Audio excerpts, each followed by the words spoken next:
ভদ্রতার মুখোশের আড়ালেই তাহলে আপনার আসল রূপ। আরে তো ডাল ভাত, খুব সামান্য ব্যাপার। আমাকে চোখ দেখালে আমি ভয় পাবো ভাবছেন?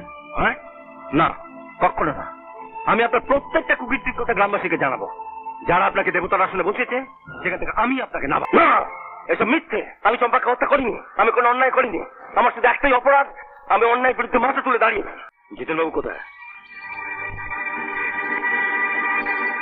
চম্পা কোথায়? চম্পা? আমি জানতে চাই চম্পা কোথায়। এই, চুপচাপ চলে যাও, নইলে ওই হাতটা গেছে, ওটাও চলে যাবে।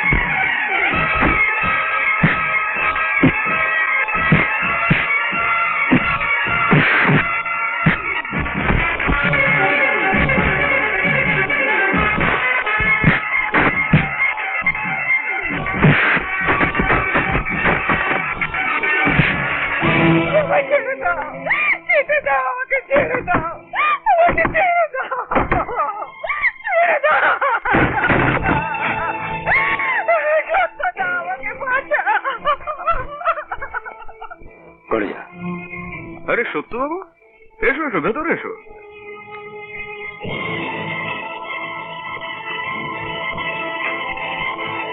ভদ্রতার মুখোশের আড়ালেই তাহলে আপনার আসল রূপ। আরে তো ডাল ভাত, খুব সামান্য ব্যাপার। সত্য, তোমার আর আমার সম্পর্কের ভেতর এসব কেন টেনে আনছো ভাই? হ্যাঁ, কি বললেন? একটা নিরীহ মেয়ের জীবন নষ্ট করে দেওয়াটা সামান্য ব্যাপার? সত্য, যেরকম তোমার যুদ্ধে কতজন মারা গেল, কতজন খোঁড়া হয়ে পড়ে থাকলো, কেউ অত খোঁজ খবর রাখে না, সেরকম আমাদের সমাজে এও কি নগণ্য ব্যাপার, কেউ এর হিসেবই রাখে না। হিসেব রাখেন এই জন্যই যে আপনাদের সমাজকে ঘিরে থাকে একদল অশিক্ষিত না খেতে পাওয়া মানুষ, যারা বেঁচে থাকে আপনাদের দয়া দাক্ষিণ্যের ওপর। তাদের চোখে ভালো মানুষের ঠুলি পরিয়ে দেওয়া খুবই সহজ কথা। সেই ঠুলি আজ আমি খুলে দেবো, আর সকলকে চিনিয়ে দেবো আপনার আসল রূপ।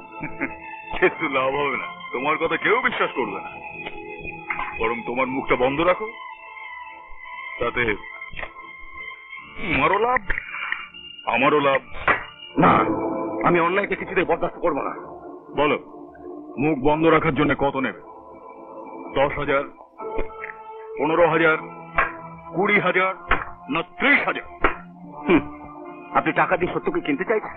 হ্যাঁ, যে দেশের জন্য নিজের জীবন দিতে পারে তাকে টাকা দিয়ে কেনা যায় না। না, আমি তোমাকে কিনতে চাই না। আমি তোমার ভালোর জন্য বলছি, তোমার ছেলে মেয়ের ভবিষ্যতের জন্য বলছি। আমার বিরুদ্ধে দাঁড়ালে তোমার সাংঘাতিক ক্ষতি হবে, সেটা তুমি কল্পনা করতে পারবে না।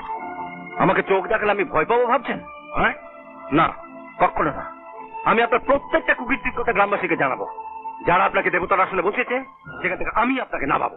যেটা কখনো স্বপ্নেও ভাবিনি, তাও কখনো বিশ্বাস করা যায়? তুমি কি ভাবছো আমি মিথ্যে কথা বলছি? সত্যি মিথ্যে জানি না, এমন কথা কেউ কখনো বিশ্বাস করতে পারবে না। জিতেন চৌধুরীর মতন দেবতা তুল্য লোক সে কখনো। মুশকিলটা তো সেখানেই হয়েছে। তোমরা ওকে এমন চোখে দেখেছো তার অন্যায়টুকু তোমাদের চোখে পড়ে না। কিন্তু বেড়ালের গলায় ঘন্টাটা বাঁধবে কে? কেন? নিতাই বলবে, তার মেয়ে চম্পা বলবে। তারা বলে তোমরা কথাটা মেনে নেবে তো? হ্যাঁ, ওরা যদি পঞ্চায়েতে এসে বলে তাহলে আমরা মেনে নিতে পারি বই কি। চলো নিতাই ঘরে। পঞ্চায়েতের সামনে নিতাই আর চম্পা নিশ্চয় সত্যি কথা বলবে। চলে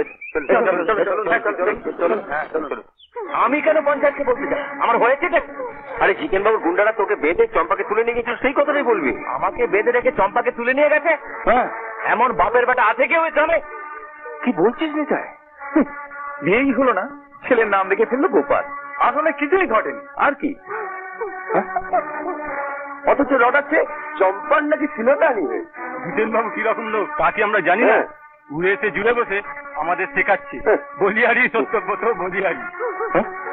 এ তো দেখি দিনকে রাত করে ফেলবে। হ্যাঁ, চলো চলো, বেকার সময় নষ্ট করে লাভ কি?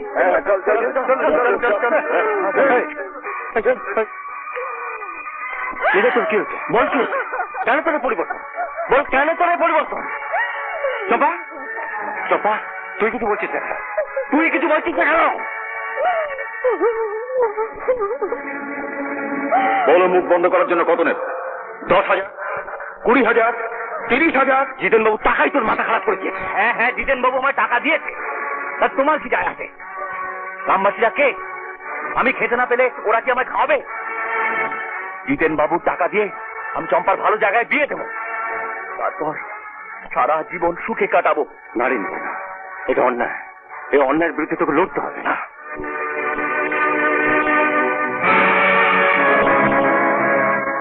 চম্পা, চম্পা, শোন চম্পা, শোন চম্পা, টাকাটা বড় নয়, ইজ্জতটা বড় কথা। জিতেন বাবুর মতন লোক যদি তোদের ইজ্জত কেড়ে নেয় আর তোরা চুপ করে থাকিস, তাহলে তাহলে পৃথিবীতে কেউ তোদের মা বোনের সম্মান দেবে না। জিতেন বাবুর এই অন্যায় যদি তোরা প্রশ্রয় পায়, তাহলে তো দিন দিন বাড়বে। এই গ্রামের প্রত্যেকটা মা বোনের ইজ্জত আজ তোর আছে, ওপরে ভগবান আছে। তুই ভয় পাস না চম্পা, মুখ কর, মুখ কর চম্পা। ফেরত দিয়ে দাও বাপের টাকা বাবা।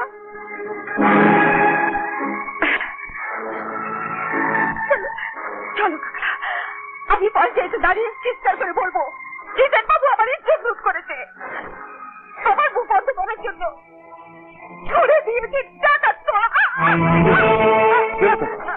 কি হলো চম্পা, চম্পা? না, এসব মিথ্যে। আমি চম্পাকে হত্যা করিনি, আমি কোনো অন্যায় করিনি। আমার শুধু একটাই অপরাধ, আমি অন্যায় বিরুদ্ধে মাথা তুলে দাঁড়িয়েছি। যুদ্ধ ফেরত সৈনিক হয়ে যে জঘন্যহীন কাজ সে করেছে তা দেখে আমাদের দেশের সমস্ত সৈনিকদের লজ্জায় মাথা হেঁট হয়ে গেছে। ইওর অনার, আমি মাননীয় আদালতকে অনুরোধ করছি, আসামিকে চম্পার হত্যার জন্য এমন নির্মম কঠোর শাস্তি দেওয়া হোক যা দেখলে সমাজের আর কোন লোক এ ধরনের জঘন্য কাজ করার সাহস না পায়। That's all your honour. Satyabrata Das, তোমার কিছু বলার আছে? বলে কোনো লাভ নেই না, কিছুমাত্র লাভ নেই। সত্যিকে মিথ্যে আর মিথ্যেকে সত্যি করবার জন্য দরকার সাক্ষী আর প্রমাণ। আইন আদালতের নামে এদেশে যা প্রহসন চলছে, তাতে আমাদের মতন সাধারণ নাগরিক কোনোদিনই সুবিচার পাবে না। এসব দেখে এদেশের শাসন ব্যবস্থা ও বিচার ব্যবস্থার উপর আমার ভরসা একেবারেই চলে যাচ্ছে। Honour, I object your honour. Objection sustain. আসামি মাননীয় কোর্ট এবং সংবিধানকে সমালোচনা করে আদালতের মর্যাদা ক্ষুণ্ণ করবার চেষ্টা করছি ইওর অনার। বাজে কথা ছেড়ে আসামিকে যদি কিছু বলার থাকে তা বলবার আদেশ দিন your honour. Yes, be very specific. হুজুর, আমি সীমান্তে শত্রুদের সঙ্গে যুদ্ধ করেছি, ভারতের সুখ ও শান্তির জন্য, ভারতের নিরাপত্তার জন্য। আমি গ্রামে ফিরে এসে দেখেছি এই জিতেন চৌধুরীর মতো লোকগুলো দেশের শান্তি ও নিরাপত্তা ক্ষুণ্ণ করছে। দুর্নীতির টাকা এরা আইন ও শাসন ব্যবস্থাকে অচল করে দিয়ে সত্য, ধর্ম, ন্যায়ের গলা টিপে মেরে ফেলেছে। এই লোকগুলো সীমান্তের ওপারের লোকের থেকে অনেক বেশি ভয়ঙ্কর, অনেক বেশি বিপজ্জনক। হুজুর, আমাকে যদি একদিনের জন্য শাসনভার দেওয়া যায়, তাহলে ট্যাঙ্কের মুখগুলো এদিকে করে এদের আমি নৃশংসভাবে হত্যা করব।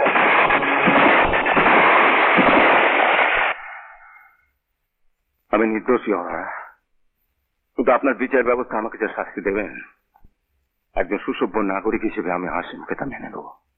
সমস্ত সাক্ষীদের বয়ান ও সমস্ত প্রমাণকে ভিত্তি করে আদালত আসামি সত্যব্রত দাসকে ভারতীয় পেনাল কোড 377 ও 302 ধারায় দোষী সাব্যস্ত করার সঙ্গে সঙ্গে আজীবন কারাদণ্ডের আদেশ দিল।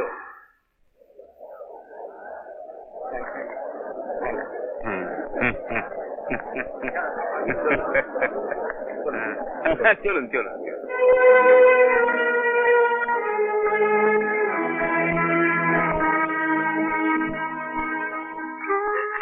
না, ওকে যেতে দেব না, ও নির্দোষ। ওকে ছেড়ে দিন, ওকে যেতে দেব। তুমি একজন বীর জওয়ানের স্ত্রী হয়ে কাঁদছো। এসব কি হয়ে গেল? কি হয়ে গেল?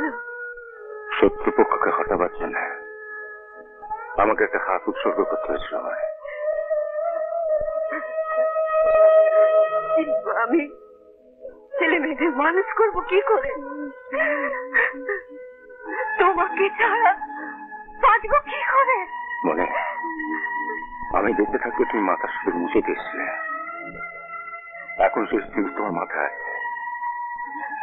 সেই সিঁদুরটা আমি ভেবে দাদা, আমার ছেলে মেয়েকে তুমি মানুষ করো।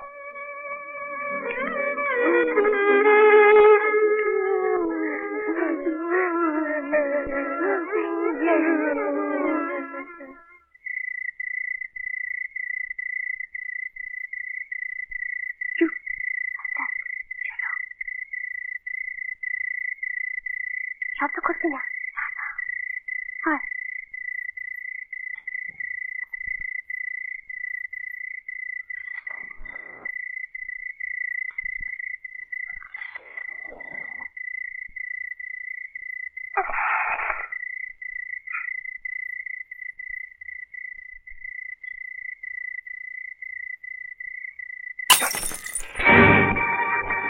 জয়া, নকুল, কে আছো? এই ধর তো, ছেড়ে দুটোকে। ছেড়ে দাও আমাদের, ছেড়ে দেবো? ছেড়ে দাও বলছি। হুজুর, এরা দুজন সত্যব্রত বদমাস ছেলে। আচ্ছা, ছেড়ে দাও আমাদের। তুমি আমাদের বাবাকে বিনা দোষে জেনে দিয়েছো, আমরা তোমায় ছাড়বো না।